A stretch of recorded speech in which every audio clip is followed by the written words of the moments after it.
하나님 말씀을 봉독하겠습니다. 하나님 말씀은 로마서 13장 1절부터 7절까지입니다. 로마서 13장 교재 못 받으신 분 있으면 손을 들어서 필요하시면 갖다 드릴 겁니다. 못 받으신 분 있으세요?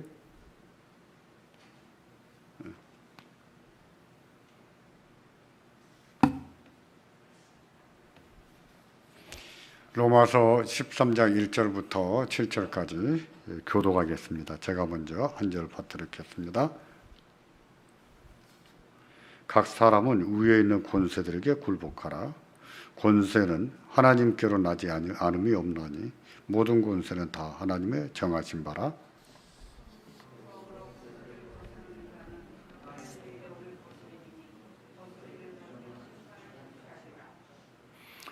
관원들은 선한 일에 대하여 두려움이 되지 않고 악한 일에 대하여 되나니 내가 권세를 두려워하지 아니하려느냐. 선을 행하라. 그리하면 그에게 칭찬을 받으리라.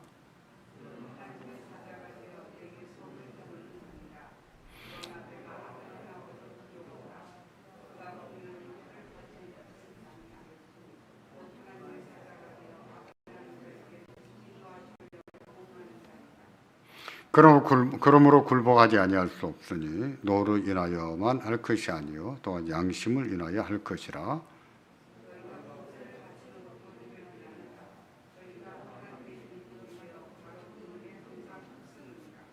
같이 보십니다. 모든 자에게 줄 것을 주되 공세를 받을 자에게 공세를 바치고 국세 받을 자에게 국세를 바치고 두려워할 자를 두려워하며 존경할 자를 존경하라. 아멘.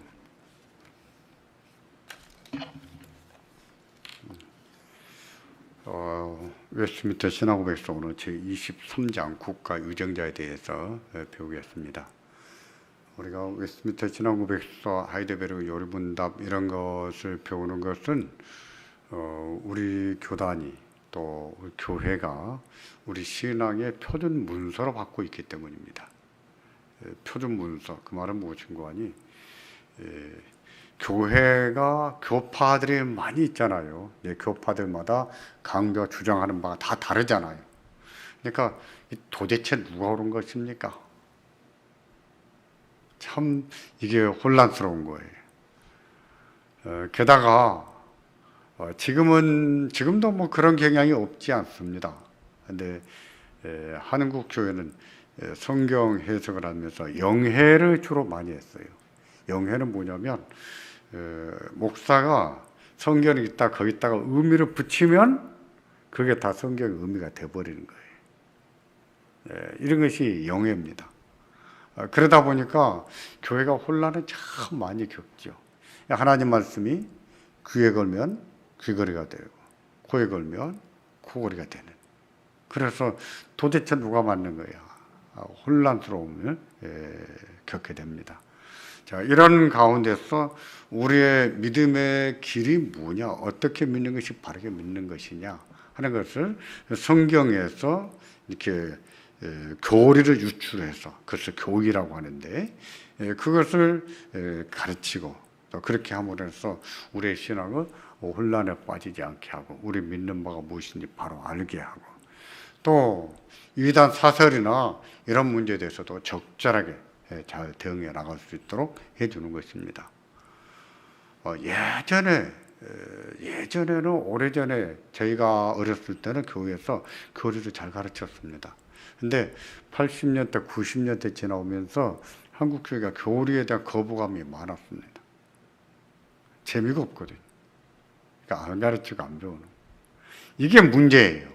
그러니까 그대로 끊임없이 이단들이 많이 나오고. 한국 교회만큼 이단이 많을까요? 여튼 이단들이 많이 나오는 거예요. 그런 영향이 있는 겁니다. 예전에도 그런 말씀 한번 드렸는데 우리 교회도 한 2번 설교를 오셨었는데 도지엄 목사님이라고 계세요. 예수비전교회 개척해서 설립해서 목회하고 있는데 도지엄 목사님은 교리 컨퍼런스를 1년에 꼭꼭 한 번씩 그 교회가 많은 재정을 투입해서 개최합니다. 목사님들이 많이 와요. 근데 주로 뭐 장로교 목사님들은 잘 안 갑니다. 왜 안 갈까요? 지금 장로교도 다 그렇지 않아요. 제가 지지난주에 알았습니다만은 지금은 이제 장신대 같은 경우도 조직신학 그러면은 우리가 6학기를 배우거든요. 신대원 6학기 동안 한 과목씩 해서 서론, 신론, 인간론, 기독론, 교회론, 종말론, 구원론 이렇게 배워요, 하나씩.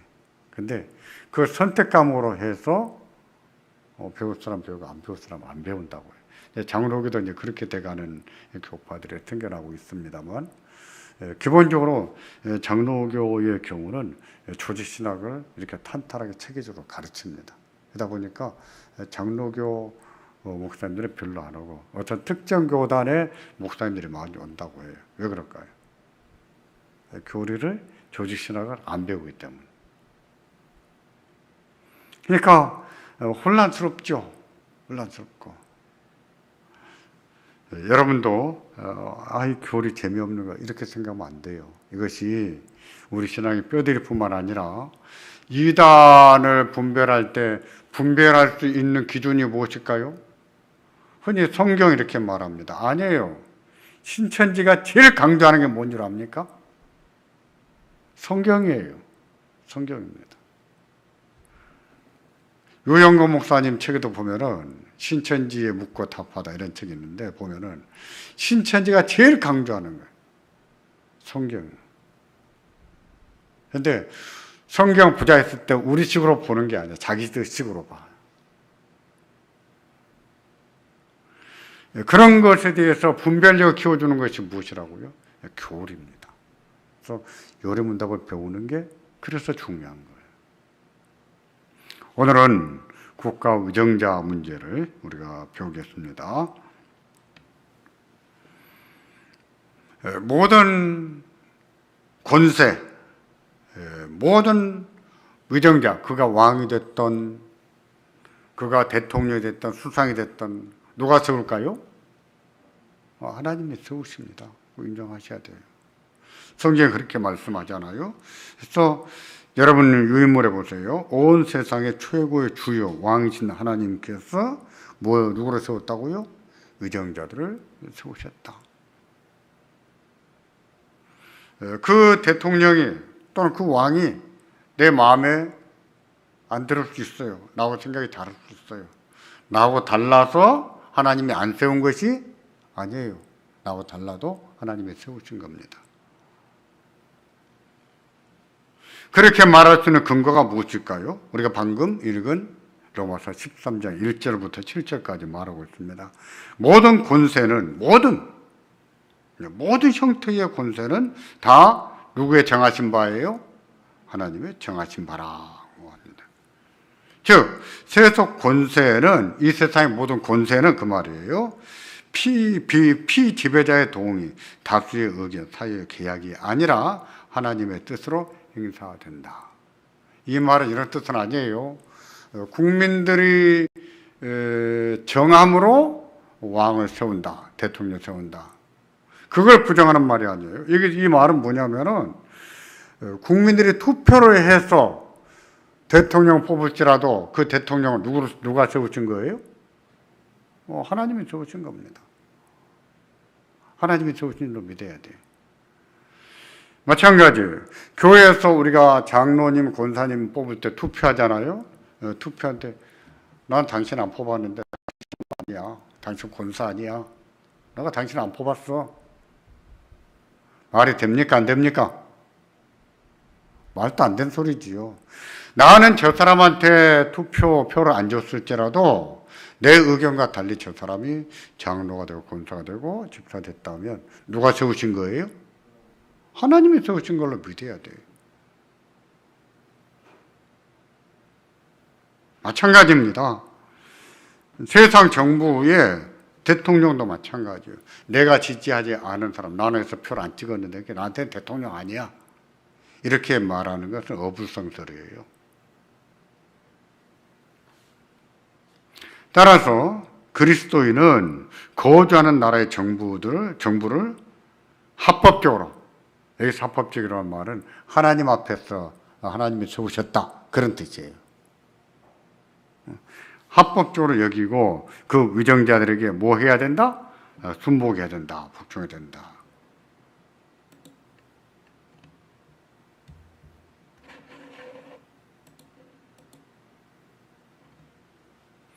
또 성경은 세속 정부의 형태를 특정하지 않는다. 다시 말해서 성경은요, 왕정이 옳다, 공화정이 옳다, 이런 거 말하고 있지 않다는 거예요. 우리는 공화정을 원하지요. 자유민주주의 원하지요. 그래서 우리는 자유민주주의를 지켜냈어요. 지켜냈는데, 근데 왕정 시대에 살았던 사람은 어떻습니까? 자기들이 세운 왕이 아니잖아요. 자기들이 뽑은 왕이 아니잖아요. 그럼에도 불구하고 성경은 어떤 특정 형태의 정부가 옳다, 이런 것을 말하고 있지 않다는 거예요. 때문에 각 나라별로 그 나라가 선택한 정부 형태가 그 나라에서는 그렇게 수행이 되는 겁니다. 모든 권세는 다 하나님의 정하신 바라고 했을 때 바울 사도는요, 바울 사도가 생각했던 모든 정부, 모든 권세는 무엇도 포함하냐면 로마 황제도 포함되는 거예요. 바울 사도가 이 말을 하고 있을 때 로마 황제가 누구였다고 했습니까? 네로였다고 그랬었죠. 나중에 에베소서, 빌립보서, 골로새서를 쓸 때 그때는 로마 감옥에 있었지만 풀려났었어요. 풀려나서 에베소를 기억합니다. 에베소 목회하고 있는데 그 로마의 화재가 나잖아요. 그것을 책임을 누구한테 돌리지요? 기독교인들한테 돌립니다. 그러면서 그때 기독교의 가장 대표적인 인물들이 누구겠어요? 바울이고 또 베드로고 그랬었죠. 그래서 바울은 그냥 그 계절에 어느 날 갑자기 짐도 못 그리고 잡혀왔어요. 로마로 압송돼 왔습니다. 그때가 가을이 오기 전이었습니다. 그러니까 여름에 입던 옷을 입고 온 거예요. 그러다가 가을이 오고 감옥에 있는데 겨울이 온 겁니다. 겨울이 왔는데 이때 쓴 서신이 디모데전서, 디모데후서예요. 근데 디모데전서 후서를 쓰고 나서 풀려나지는 못해요. 죽어요. 그러니까 계절이 바뀌어가니까 얼마나 춥겠어요. 그래서 디모데한테 편지 쓰면서 네가 올 때 무엇을 가져오라고 합니까? 네? 겉옷을 가지고 와라, 이런 말을 쓰잖아요. 그러면서 이런 말 합니다. 누구도 떠나갔고 누구도 배반하고 갔다, 이런 말을 써요. 기독교에 대한 탄압이 점점 가중되고 있고, 바울이 생각할 때 지난번 에베소서, 빌립보서, 골로새서 쓸 때만 해도 내가 죽지 않고 풀려날 것 같다고 썼어요. 짐작을 했습니다. 그런데 디모데 전후서를 쓸 때는 이번에는 아니다는 암시를 줘요. 아무래도 이번에는 풀려나지 못할 것 같은 그때 느낌 받은 것 같아요. 근데 계절이 바뀌고 있습니다. 점점 더 탄압도 심해지고. 그런 상황에서 누구도 떠나가고 누구도 배반하고 가고 누구도 그리스도를 버리고 갔다. 바울이 로마서를 써 보내고 나서 한 4년인가 있다가 로마로 왔거든요. 그때는요, 바울을 영접하러 사람들이 수십 킬로를 달려 나왔습니다. 근데 그랬던 사람들이 이 핍박에 가중되고 그러니까 오단불도 갖다 주질 않는, 계절이 바뀌었는데도. 그래서 바울이 벌벌 떨면서 디모데에게 편지 쓰는 김에 네가 올 때 외투를 겉옷을 가지고 와라 이런 말도 써요. 바울 사도가 얼마나 많은 고통을 겪다가 순교를 당했는가 엿볼 수 있는 대목이거든요. 근데 바울 사도가 모든 권세는 다 하나님의 정하신 바다 이렇게 말했던 것, 거기에는 누도 포함했다고요? 네로도 포함된 거예요. 네로도.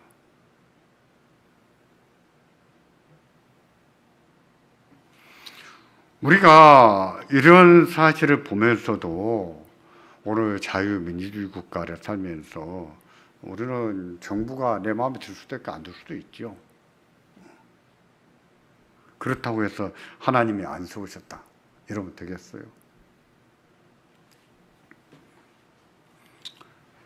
바울 사도가 모든 권세는 하나님의 정하신 바라고 하신 말씀 속에는 로마 황제가 포함됐다는 사실이 우리에게 주는 교훈은 어떤 형태의 정부든 그는 다 누가 세우셨어요? 하나님이 세우셨다 하는 것을 받아들여야 됩니다. 국가 위정자의 권세와 의무는 무엇인가? 2번 2페이지에 국가 위정자가 무한한 권세를 가진 것은 아니지요. 즉 세속 권세가 신적 기원에 근거한 만큼 그 권세도 누구의 법에 제한을 받아야 될까요? 하나님의 법에. 그럼 대한민국 정부가 성경의 법에 제한을 받습니까? 안 받잖아요. 이게 그런 말이 아니라 하나님의 일반 섭리를 말하는 거예요.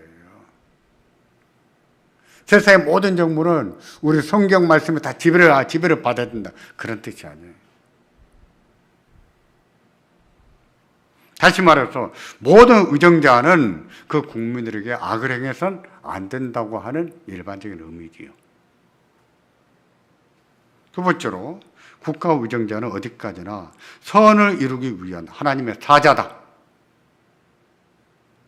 선을 이루기 위한 하나님의 사자다 그랬습니다. 하나님의 사자로 하나님이 세우셨어요. 따라서 국가 의정자의 직무는 무엇이냐? 악을 행하는 자에게 진노, 하치문을 하여 보응하는 것. 그러니까 국가 의정자는 권력은 악한 세상에서 악하게 행하는 자들을 바로 잡아서 세상 질서와 안정을 도모하는 것. 그것이 직무라는 것이죠. 세 번째, 국가 의정자가 그 직무를 성실히 수행할 때 그리스도는 그와 그의 정부를 위해서 기도하며 존귀하게 여겨야 된다. 그러면 세상 정부가, 우리는 기독교 국가가 아니잖아요. 그렇죠? 우리는 기독교 국가. 우리가 99%가 예수 믿는 나라, 예수 믿는 사람 됐다고 해도 우리 국민에 그렇다고 해서 기독교 국가가 되는 거 아니에요.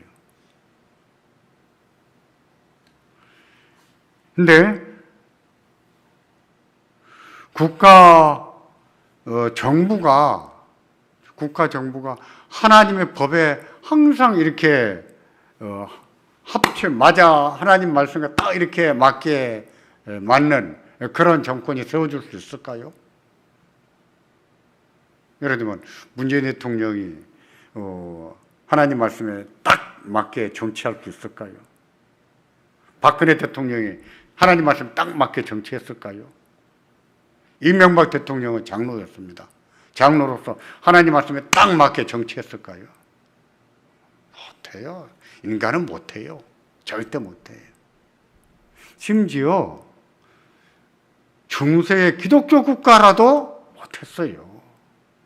못해. 해 아래에서는 그런 일이 절대로 없습니다. 못해요, 인간은. 우리는 못 살겠다. 갈아엎어보자. 갈아엎어봐도 갈아엎어놓으면 또 그래요. 또 못 살겠다. 또 갈아엎자. 갈아엎어놓으면 또 마찬가지예요. 그게 인간이에요. 뭐 엎을 수 있으면 또 엎을 수 있겠지요. 근데 엎어봤자 인간이 하는 짓은 다 그래요. 요즘 우리가 전도서 퀴즈 하잖아요. 학대받는 곳에 학대받는 자에게 뭐가 없다고요? 위로자가 없다. 그러잖아요. 근데 그 학대하는 자에게도 반드시 뭐가 있다고 했습니까? 하나님의 심판이 있다. 결국은 뭐예요? 하나님밖에 없어요. 그런 인생들을 다룰 뿐이에요.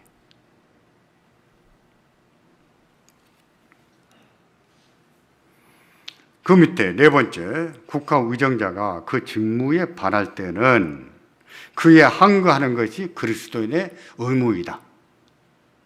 그러니까 의정자가 하나님이 이렇게 일반적인 의미에서 정하신 국가의 질서를 바로잡고 악을 행하는 자에게 진노하는 일을 하게 하는 이런 일을 제대로 하지 않을 때, 그런 때는 정부가 악을 행할 때는 그에 대해서 항거할 수 있어야 된다. 항거하는 것이 그리스도인의 의무다. 이렇게 말했어요. 항거할 수 있습니다. 가령 의인을 벌하고 악인에게 상을 주거나 또 궁극주의적이고 호전적일 때는 그 자체가 뭐예요? 하나님의 규례를, 일반적 규례를 파괴하는 것이 되죠. 그런 경우는 항거할 수 있다는 거예요. 그러니까 그리스도인이라고 해서 항거를 못하는 게 아닙니다. 항거할 때 가장 좋은 방식은 무엇인가? 뭘까요? 촛불 들고 나가는 것일까요? 태극기 들고 나가는 것일까요? 기독교인도 다 그렇게 하잖아요.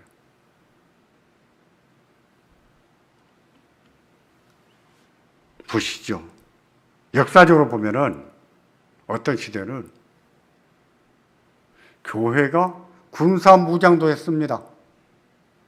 우리도 그래요. 우리도 1960년대에 십자군 운동이라는 게 있었습니다. 그래서 목사들이 그 십자군 군대를 만들어 가지고 군대에 들어가서 훈련도 받고, 그래서 뭐 총사령관, 무슨 사령관 뭐 이렇게 해서 군사 훈련도 받고 했었어요.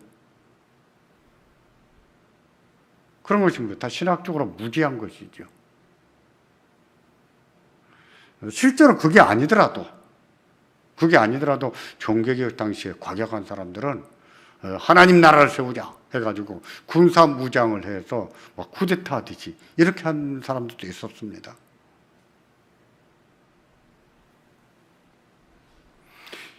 기독교인의 세속 권세에 대해서 항거하는 원칙은 다음과 같습니다. 1번, 세속 권세의 합법적인 명령에는 언제나 뭐 해야 돼요?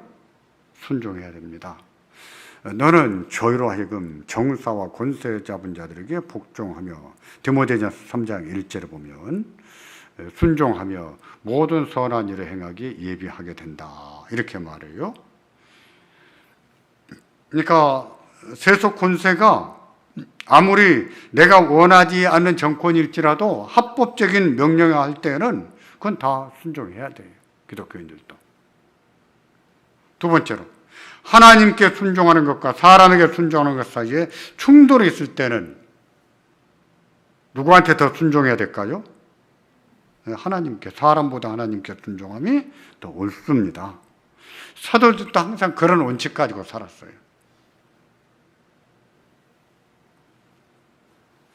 하나님께 순종할 때는 세속 권세에 대해서 적극적으로 항거할 수도 있어요. 그렇다고 해서 적극적이라고 하는 말이 뭐 무장투쟁하고 이런 것이 절대로 아닙니다. 이유는 다 나올 거예요. 그 다음에 네 번째로, 세속 권세에 항거할 때 그리스도인의 싸움은 어떤 싸움이 아니에요? 혈과 육의 싸움이 아니라는 사실을 분명히 생각해야 돼요. 우리는 영적인 싸움이다, 이런 점을 기억해야 됩니다. 그러니까 혈과 육의 싸움이 되지 않도록 조심해요. 혈과 육의 싸움. 교회도 그래요. 교회도 교회 안에 분쟁이 생기면은 이게 혈과 육의 싸움으로 변질되는 경우들이 있어요.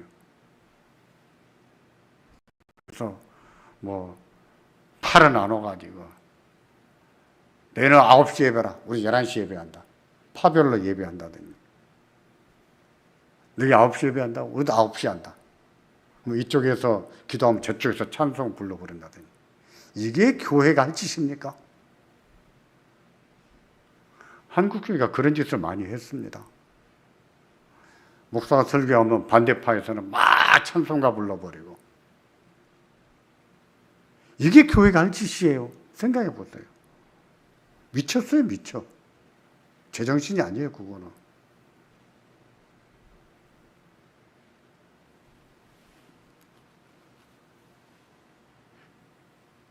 교회가 폭력으로 한 거 해도 될 것 같으면 베드로가 말고의 귀를 잘랐을 때 예수님이 베드로한테 잘했다 이렇게 했지요. 가룟 유다가 예수님을 팔아서 무리들이 예수님을 잡으러 왔습니다. 지성질에 못 이긴 베드로가 칼을 뽑아가지고 얼마나 검술이 좋은지 귀만 뚝 잘랐어요. 예수님이 바닥에 떨어진 귀를 주워서 다시 붙여주셨잖아요. 검으로 흥하는 자는 검으로 망한다 그러셨잖아요.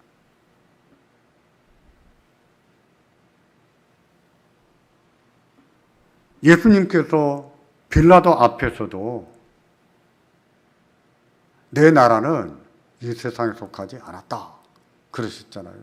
그럴 것 같았으면 내 종들이 내가 잡혀 끌려오지 않도록 나를 막았을 것이다.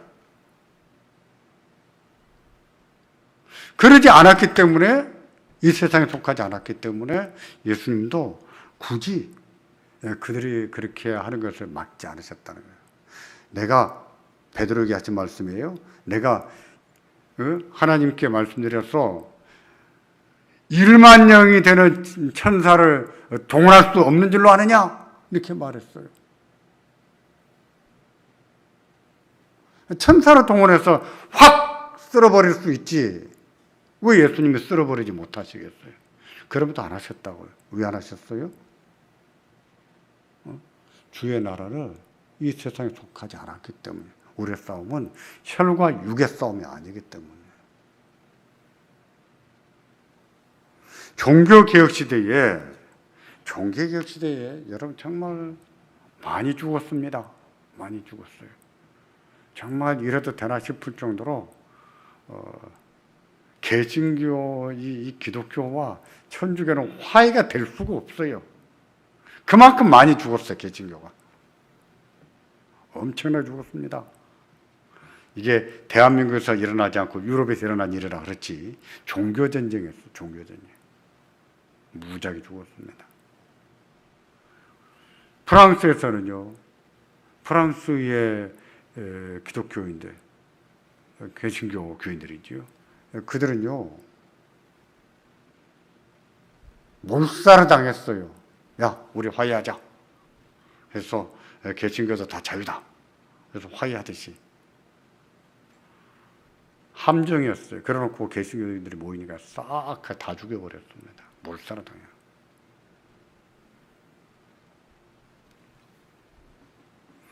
교회가 하나님의 이름으로 이렇게 싸워도 되는가? 그럼 말도 안 되는 짓이지요. 그게 우리의 싸움이라 같으면 예수님이 천군 천사를 동원해서 한 방에 다 쓸어버리셨죠. 그러지 않으셨단 말입니다. 그러므로 정부에 대해서도 하나님이 세우셨다는 것을 믿는다면 그것도 다 때가 있는 거예요. 세상마다 때가 있습니다. 하나님이 바꾸실 때도 다 있는 거예요.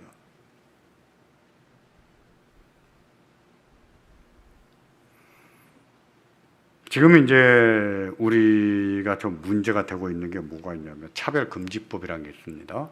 차별금지법에는 뭐 여러 가지 의미가 있어요. 이제 그 중에 우리가 제일 관심 있는 것이 동성애자들 차별금지 이런 겁니다. 그런 것이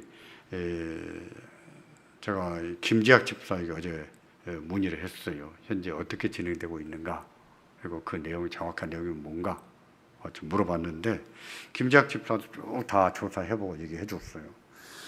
내용은 이런 거예요. 현재 그와 관련된 비슷비슷한 법안이 3개 국회에 계류 중이랍니다. 국회에 들어가 있어요. 이것이 법사위에 통과될지 안 될지 아직은 몰라요. 근데 고용평등, 뭐 교육평등, 또 하나 뭐 있어요. 이런 평등들, 그런 거 얘기해요. 그 평등하지 않으면 처벌한다. 뭐 이런 얘기입니다. 근데 그 중에 가장 우리가 예민한 것 중에 하나가 뭐냐면은, 그럼 설교에서 동성애는 죄다고 비판하면 고소당할 수 있는가? 기소당할 수 있는가?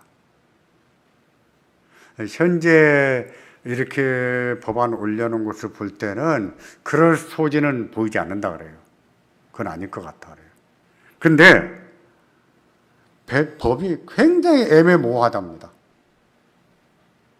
김재학 집사는 몇 번 이런 얘기 했어요. 애매모호하다, 법이. 어떻게 걸면 걸릴 수 있다는 거예요. 그래서 현재 문구로 봐서는 이거는 뭐 설교 시간에 동성애 죄입니다. 이렇게 했다고 해서 법에 걸릴 것 같지는 않는데, 근데 이게 지금 영상 녹화되고 있잖아요. 유튜브에 올라가잖아요. 그럼 걸릴 수 있다는 거예요. 또 신학교에서 그렇게 가르쳐도 걸릴 소지도 있겠구나, 그렇게 생각한다는 거예요. 그러면서 이런 말을 했습니다. 이 법이 과연 필요한지 의문이다. 왜 이런 법을 만들려고 하는지. 왜냐하면 지금 현재 현행법으로도 충분히 명예훼손과 관련된 이런 불평등에 관한 것을 처벌할 수 있답니다. 근데 이런 것을 가지고 만들려고 하는 것이 의도가 참 누군가의 어떤 우리의 의도가 이렇게 반영된 것이 아닌지 모르겠다, 그런 생각을 든다, 이런 얘기를 해요.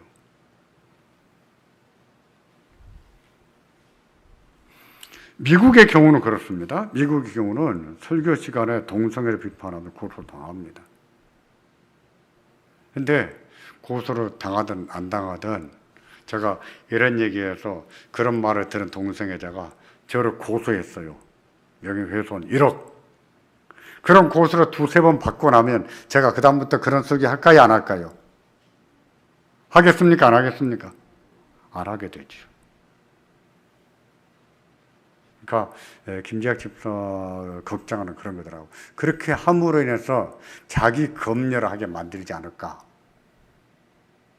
그런 말을 못하게 만들지는 않을까, 그거는 극히 우려가 된다, 이런 얘기 하더라고요.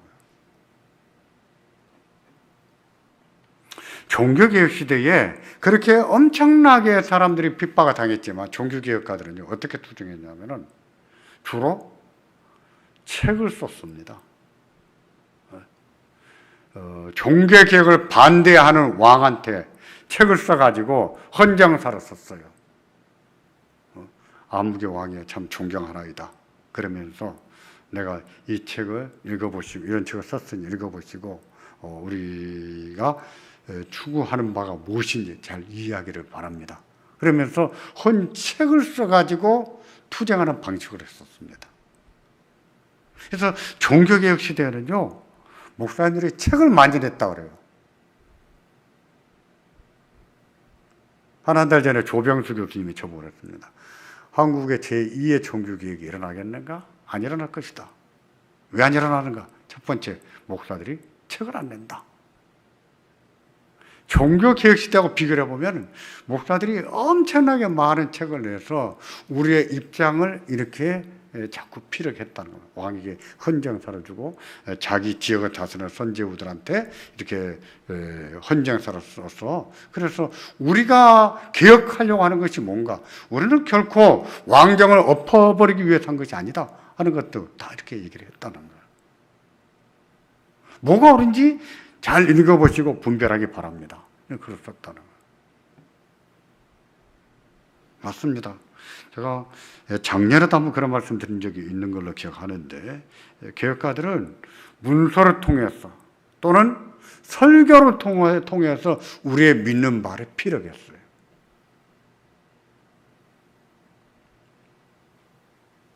이것이 영적 싸움의 방식이에요. 혈과 육으로 하지 않고 하늘에 있는 악한 영들에 대해 싸우는 방식이에요.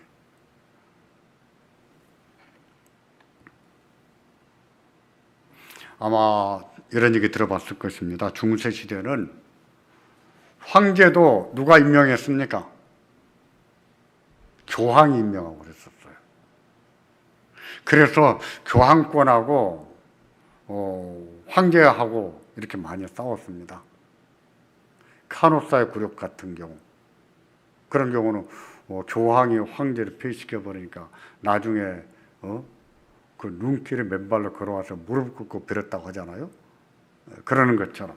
그래서 끊임없이 교황권이 세속권 위에 있는 것처럼 주장해 온 겁니다.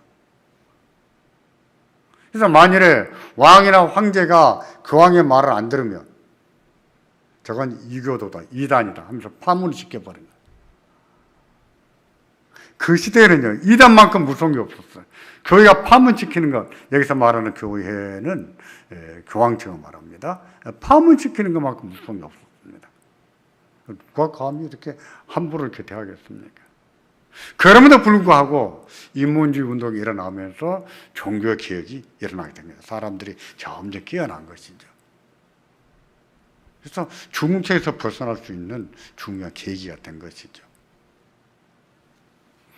그와 관련된 얘기를 하는 것입니다. 웨스트민스터 신앙고백서 23장 4절은 세속권세와 교회권세에 대해서 명시하고 있는 것인데, 이것은 뭐냐면은 로마 가톨릭 교회에 오류로 답습하지 않도록 하기 위해서 교회가 어떤 입장을 가지고 있는지 명확하게 천명한 거예요. 한번 읽어보겠습니다.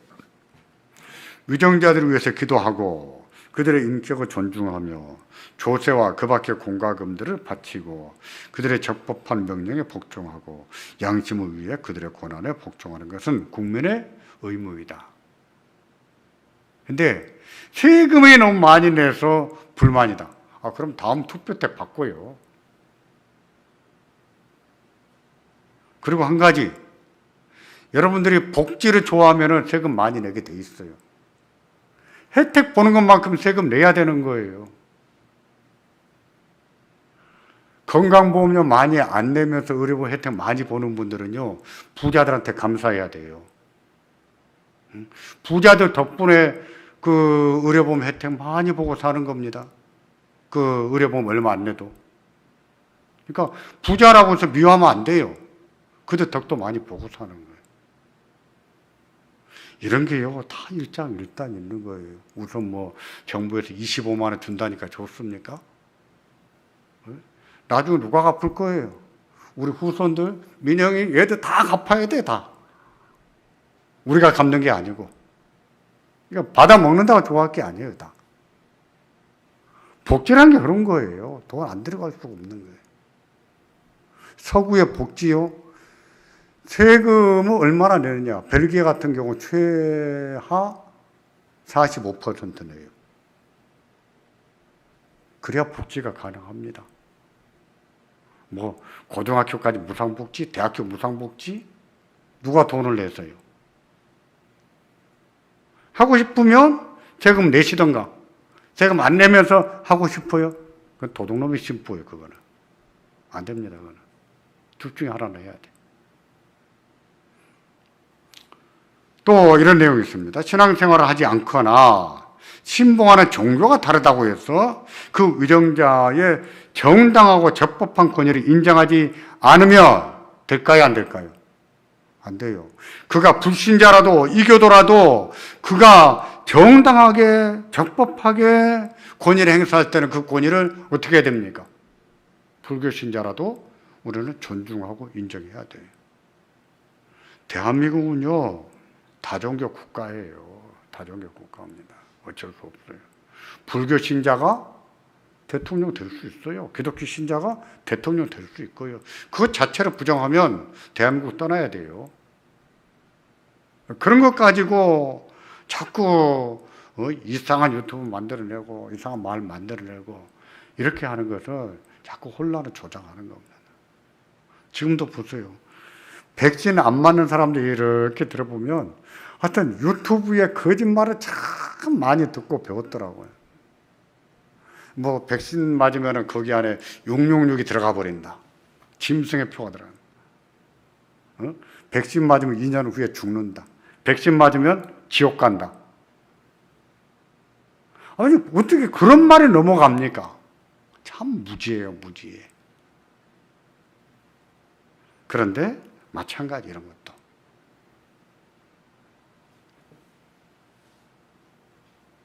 세 번째로, 마찬가지로 위정자들이 통치권을 행사하는 때에 교황이 그들 또는 그 백성이 어떤 권한이나 사법권을 가질 수 없다. 그것은 교회도 마찬가지예요. 교황만 아니라 교회도 정부 위에서 그 백성들에게 어떤 권한이나 사법권을 가질 수가 없어요. 지금 우리에게서는 별로 해당되는 얘기가 아닙니다. 이런 얘기를 명시하고 있는 얘기는 중세 교회가 너무 이런 면에서 잘못을 범했었기 때문에 그런 오류에 빠지지 않도록 하기 위해서 웨스트민스터 신앙고백서에 정리해 놓은 것입니다. 그 밑에 교회는 국가의 세금 정책과 별개라고 주장하는 사람들이 있어요. 그러니까 교회는 세금 내지 않아도 된다. 특히 한국 교회는 그게 많아요. 미국 교회는 세금 낼까요, 안 낼까요? 미국 목사들은 낼까요, 안 낼까요? 다 냅니다. 교회도 내고 목사도 다 세금 내요. 우리나라도 몇 년 전부터 이제 목사도 다 세금 내요. 저희들도 1년에 2번씩 세무신고합니다. 하는데 저는 이거 내는 게 얼마나 편한지 모르겠어요. 돈은 좀 나가도 세금을 내도 얼마나 좋은지 모르겠어요. 그동안은 목사는 세금을 내고 싶어도 못 냈어요. 제가 국세청에 전화해서 제가 세금 내려고 하는데 어떻게 하면 됩니까? 아니 뭐 그것까지 전화합니까? 귀찮아하더라고요. 알아요. 목사들은 세금 낼 사람이 몇 명? 안 된다는 것도 알아요. 100명 가운데 세금 낼 만한 사람은 5명밖에 안 돼요. 그만큼 목사들은 생활고에 시달립니다. 일반적으로. 근데 저는 그거 하고 나니까 얼마나 편한지 모릅니다. 첫 번째, 은행 업무 볼 때 너무 편해요. 옛날에는 돈 1,000만 원만 빌려주세요. 심사 대상도 안 돼요. 참 사는 게 편한 것 같아요. 근데 지금도 그런 분이 계세요. 교회는 국가 위에 있기 때문에 교회는 세금 내지 않아야 된다. 목사는 세금 내지 않아야 된다. 이런 말을 하는데 그렇지 않다는 것이죠. 왜? 신앙 고백만 아니라 성경도 세금 내는 것이 국민의 의무로 명시하고 있기 때문에 그렇습니다. 그 다음에 세속 문제들에 대해서 교회 직원들에게 면책권이 있다고 하는 주장. 여기서 말하는 교회 직원을 목사를 말합니다. 목사, 장로 이런 사람들. 신앙 고백은 교회 직분자라고 해서 적법한 세속 권세들을 인정하지 않거나 순종치 않아도 되는 것은 아니라고 명시했다. 그러니까 목사도 잘못하면 다 벌을 받아야지요. 감옥도 가고 다 하는 거예요.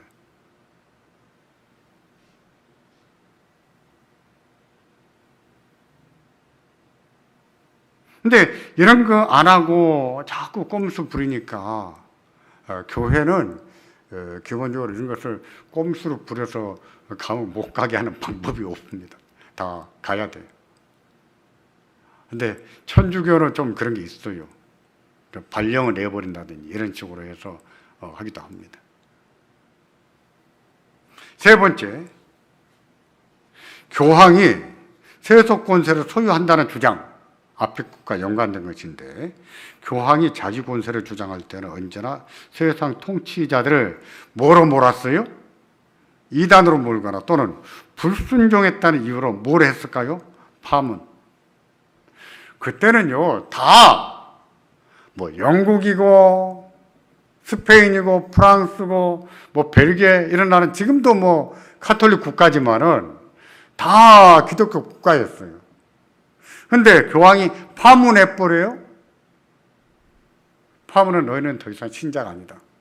그러면 그 왕 끌어내리는 거예요. 교황이 이런 식으로 해서 왕들을 또는 황제를 파문하기 때문에 그래서는 안 된다는 것을 말하기 위해서 우리 신앙고백서는 이것을 명기하고 있다는 겁니다.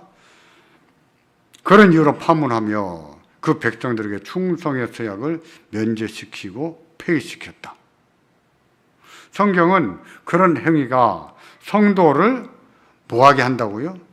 핍박하게 한다 하고 예언했고, 이에 따라서 신앙고백은 교황계에 그런 고난이 없다 하는 것을 명시를 했어요.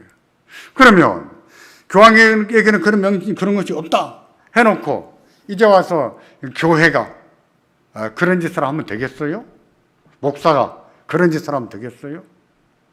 안 되지요. 그럼에도 불구하고 왜 그렇게 하는가?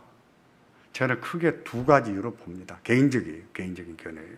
하나는 뭐냐면은 신학적인 무지, 신학교육이 충실하지 않았구나 이런 생각 안 하고, 또 하나가 우리는 유럽하고 달리 우리는 공산주의자들하고 싸웠잖아요. 유교를 겪었잖아요.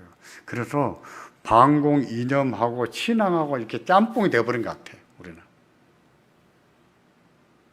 신앙과 이념을 구분 지을 줄 알아야 되는데 구분을 못 짓는 것 같아. 그래서 조금 민주당을 지지하는 사람들은 신앙을 가지고 있대. 그 신앙이 좌파 이념하고 짬뽕된 신앙이고, 또 이쪽을 지지하는 사람들은 또 우파 이념하고 신앙하고 짬뽕이 되어 있고, 그렇기 때문에 우리가 이렇게 되지 않았나 이렇게 판단합니다. 하지만 이념이 신앙보다 클 수가 없어요. 신앙이 그저 이념이 큽니까? 천당 가보세요. 이념이 있을까요? 좌파 우파가 있을까요? 그런 거 없습니다. 예수 그리스도를 믿는 믿음 하나뿐이에요. 그 믿음으로 구원을 받는 것이고, 저는 한국교회가 그런 문제로 휘둘리는 것이 참 안타깝습니다.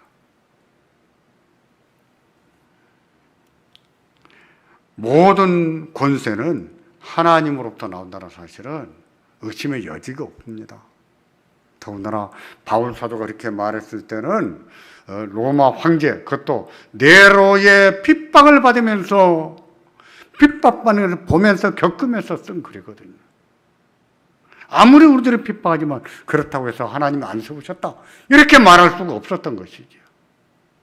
그런 점을 우리가 잘 인식하고, 비록 현재 정부가 내 마음에 안 들어도 뭐 언제까지 해먹겠습니까? 때가 되면 다 바뀌는 것이지요. 그때까지는 우리도 존중하고 기도해야 됩니다. 기도하고 또 우리에게 주어진 의무를 잘 이행을 해야 되고, 또 그러다 보면 또 정권이 바뀌겠지요. 바뀌면 또 그 정권이 마음에 안 드는 사람도 있을 거예요. 그러면 또 그분들도 기다려야죠. 자기 의무를 잘 이행하면서. 그렇게 함으로 우리는 세상 정부 아래서 기독교인으로서 합당하게 살 수가 있습니다. 주연회가 우리에게 있으므로 내 마음에 들지 않는 세상일지라도 믿음을 가지고 잘 이겨내고 우리의 삶을 잘 살아내기를 주의 이름으로 기원합니다. 기도하겠습니다.